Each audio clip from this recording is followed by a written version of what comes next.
எப்படி இருக்கீங்க? வியாபாரத்தில் வெற்றியின் ரகசியம் என்ன தெரியுமா? தொகுப்பு, அதாவது பேக்கேஜ்.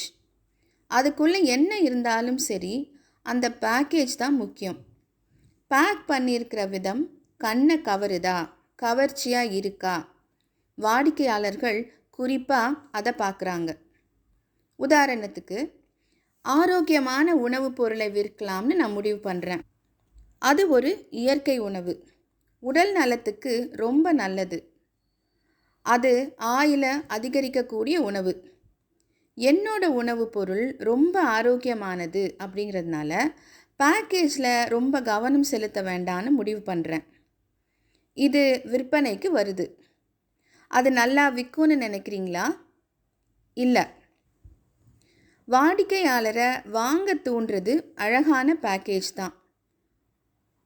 உள்ளே இருக்கிறத விட பேக்கேஜ் தான் விற்பனைக்கு முக்கியம், இல்லையா? எத்தனை தடவை நம்மளோட வாழ்க்கையில் நம்ம பெற்றோர்கள், பெரியவர்கள், உறவினர்கள் சொல்கிறத கேட்க மறுத்திருப்போம்? எத்தனை தடவை நம்ம குழந்தைங்க நம்ம சொல்கிறத கேட்கலன்னு நாம் வருத்தப்பட்டிருப்போம்?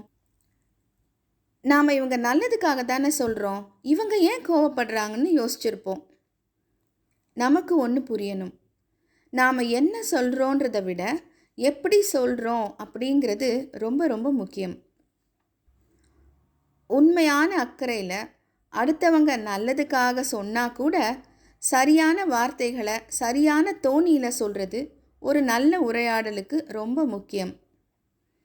மக்கள் நாம் என்ன சொன்னோன்றதை மறந்துடுவாங்க. நாம் எப்படி சொன்னோங்கிறத தான் ரொம்ப காலம் ஞாபகம் வச்சுருப்பாங்க. நாம் இதை மறக்க வேண்டாம். கண்டென்ட் முக்கியம்தான், அதை விட முக்கியம் அந்த பேக்கேஜ். அடுத்த தடவை உங்களை பார்க்குற வரைக்கும் சிரிச்சுக்கிட்டே இருங்க. எதிர்காலம் நல்லதாகவே அமையும்.